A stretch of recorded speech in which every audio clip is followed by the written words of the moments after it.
என்ன பாக்குறீங்க? என்ன வெங்காயம் வெட்டணும் பாக்குறீங்களா? இன்னைக்கு என்ன டே? சண்டே. சண்டே தானடா? சண்டேனாலே அப்பா ஸ்பெஷல். இன்னைக்கு என்ன டிஷ்னு பார்த்தீங்கன்னா பசங்களுக்கு ரொம்பவே பிடிச்ச டிஷ் அடிக்கடி செஞ்சு தர சொல்லுவாங்க. அதான் நம்ம காடை.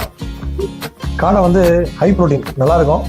ப்ரோட்டீன் வந்து ஹை ப்ரோட்டீன் இதில். இது அடிக்கடி பசங்க சாப்பிட்றதுனால சிக்கனை விட இது ரொம்ப நல்லது உடம்புக்கு. அதனால தான் நான் அடிக்கடி இந்த காடையை ப்ரிஃபர் பண்ணுவேன் சிக்கனை விட. மெயின் எப்போதுமே ஃபிஷ்ஷு தான், ஆனால் இருந்தாலும் இந்த காடை வந்து ரொம்ப ருசியாக இருக்கும். இதை இப்போ க்ளீன் பண்ண போகிறோம்.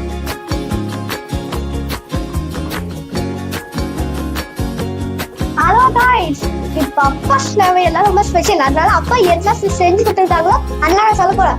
சிக்கன் செஞ்சு கொடுத்தாரு, கார்ன் ஃப்ரை செஞ்சு கொடுத்துருக்காரு, நெக்ஸ்ட் மட்டன் செஞ்சு கொடுத்தாரு, அப்புறமா அந்த ஆம்லேட் செஞ்சு கொடுத்துருக்காரு, நெக்ஸ்ட் வந்து கார்ன் ஃப்ரை செஞ்சு கொடுத்துருக்காரு. எல்லாமே செஞ்சு கொடுத்தாரு. ஆனா இன்னைக்கு ஸ்பெஷலா இருக்கு.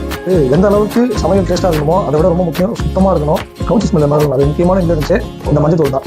இந்த மஞ்சத்தூளும் இந்த கல் உப்பும் அவ்வளோ ஹெல்ப்ஃபுல்லாக இருக்கும். இதை நல்லாவே முடிஞ்ச அளவுக்கு எவ்வளோ போடுறீங்களோ அவ்வளோ போட்டு இந்த மாதிரி நல்லாவே டீப்பாக கலட்டி விட்டு கொஞ்சம் நேரம் ஊற வைக்கணும். ஏன்னா டர்மரிக் பவுடர் ரொம்ப ரொம்ப நல்லது.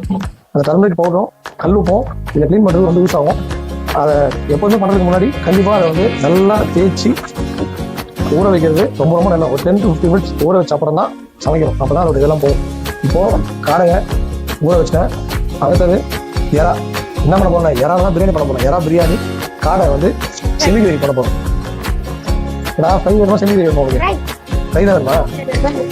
ஃப்ரை. அவன் ஃப்ரை கேட்கறான், அதனால ஃப்ரையே பண்ணுறேன். நீங்கள் எல்லா இன்ஃபுளுன்ஸும் பேசிக்காக காட்ட பாருங்க. நான் ரொம்பலாம் நிறைய காம்ப்ளிகேட்டாக வச்சுருந்தேன். சிம்பிளாக தான் சொல்லி போடுங்க. எல்லாத்தையும் அடிக்கடி கேட்குறீங்க, என்ன மியூசிக்காக தான் போறீங்க, சொல்ல மாட்டீங்க, என்ன செய்கிறீங்க. நான் அதுக்காக சொல்கிறேன், ரொம்ப சிம்பிளாக தான் செய்வேன். ரொம்ப என்ன இருக்குது இப்போ ஜென்ரலாக நம்ம ஆயில் தேவை. ஆயில் நெய் யூஸ் பண்ணுவேன். அதே மாதிரி பார்த்தீங்கன்னா அதை முடிச்சுட்டு அதுக்கு தேவையான மசாலா இன்கிரீடியன்ஸ். இதான் மசாலா இன்கிரீடியன்ஸ் யூஸ் பண்ணுறது. பார்த்தீங்கன்னா இந்த பட்டை கிராம்பு, இந்த ஏலக்காய், இந்த ஐட்டம் தான். ஜீரகம், பெருஞ்சீரகம், இந்த ஐட்டம் தான் யூஸ் பண்ணுவேன். அதுக்கு அடுத்து பார்த்தீங்கன்னா இதெல்லாம் முடிச்சுட்டு ஆனியன், வெங்காயத்தை போடுவேன். வெங்காயத்தை வதக்குவேன். வெங்காயத்தை வதக்கி முடிச்சோடனே இஞ்சி பூண்டு விழுது போடுவேன். இஞ்சி பூண்டு வதக்கி முடிச்ச அப்புறம் இந்த கொத்தமல்லி, புதினா இதெல்லாம் போடுவேன். போட்டு முடிச்ச அப்புறம் தக்காளி போட்டு வதக்கிட்டு அதுக்கப்புறம் இது வந்து மல்லித்தூள், மிளகாத்தூள்லாம் வீட்டில் அரைச்சிது சேர்த்து இதெல்லாம் போடுவேன். லாஸ்ட்டாக போட்டு எல்லாம் முடிச்சுட்டு தயிர் கொஞ்சம் கேர்ட் ஆட் பண்ணிடுவோம். கேர்ட் ஆட் பண்ணிட்டு லாஸ்ட்டாக கறியோ இல்லை எதை போட்டு செய்ய போடுமோ அதை போட்டுட்டு மிக்ஸ் பண்ணி எடுத்து ரைஸை போட்டு முடிச்சுடுவேன். இதெல்லாம் இன்கிரீடியன்ஸ் நான் காட்டிட்டேன். சமையலுக்கு போகலாம். இல்லைடா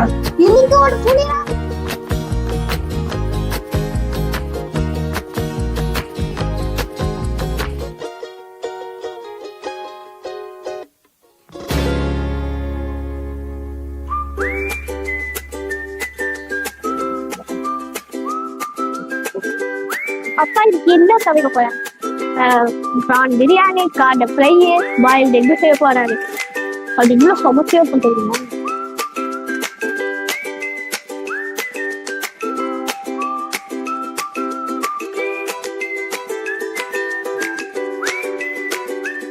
எல்லா வேலையும் முடிஞ்சிச்சு. மசாலாலாம் இப்போ எறாவை போட வேண்டிய நேரம் வந்துச்சு. நான் எடுத்து எறா வந்து பாருங்க. எறா வச்சு தான் பிரியாணி பண்ண போகிறோம். எறா போட போகிறேன்.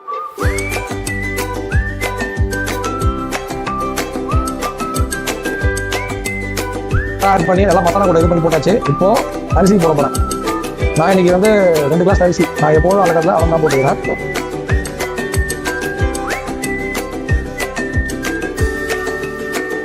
எல்லா வேலையும் முடிஞ்சுதுங்க. தண்ணி ஊற்றியாச்சு. இதுக்கப்புறம் டோரை க்ளோஸ் பண்ண போகிறேன். குக்கரை போட்டு மூடிடுவோம். அப்புறம் சிறப்பான தரமான சம்பவம் தான் இருக்குது. பிரியாணி எடுத்துக்கோங்க. குக்கரில் சிறப்பாக வேகுது. அது ஒரு 3 நிமிஷம் வச்சு எடுத்துடலாம். பிரியாணி ரெடி ஆகிடும். அடுத்தது இப்போ இந்த காடையை ரெடி பண்ண போகிறோம். அதுக்குதான் இப்போ வானல்ல எண்ணெய் ஊற்றிதான் மசாலா ஆட் பண்ண போகிறோம்.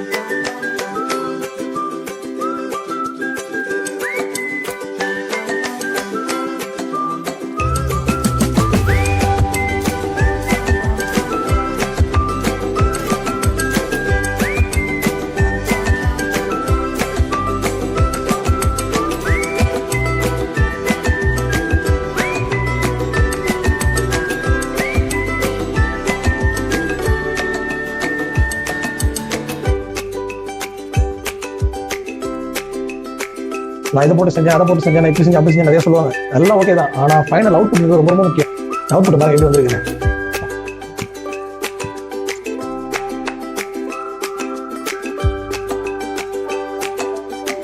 சாப்பிட்டு பாருங்க. எப்படி இருக்குங்க?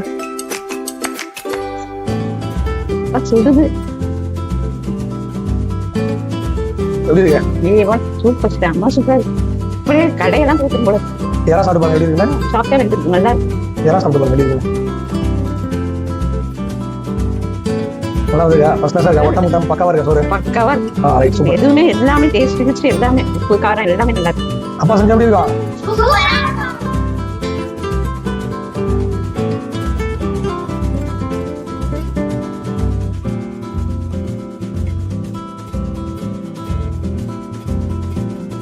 பிரியாணி இன்னைக்கு வந்து சூப்பரா வந்துருங்க. நல்லா குழம்பு எவ்வளவு சூப்பரா ஒட்டாம குறையாம எவ்வளவு சூப்பரா வந்துருக்காங்க. பிரியாணி யாரா அதே மாதிரி உண்மையிலே சூப்பரா வந்துருக்குது. டேஸ்ட் பண்ணி பாருங்க. யாராவது இருக்குங்க நல்லா இருக்கா? இப்போ நீ டேஸ்ட் பண்ணி பாருங்க. யாராவது இருக்குங்க ரொம்ப சூப்பரா இருக்கு. நல்லா வந்திருக்கா? ரைஸ் சாப்பிட்டு இருக்கீங்களா? நல்லா இருக்கா?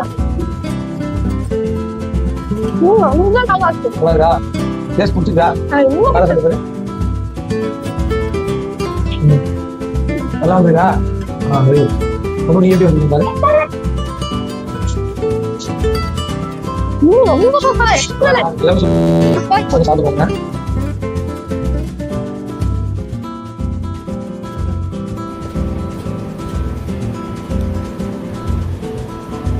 உண்மையாக தான் நல்லா இருக்கு. சரியான compliment. நல்லா பிரியாணி.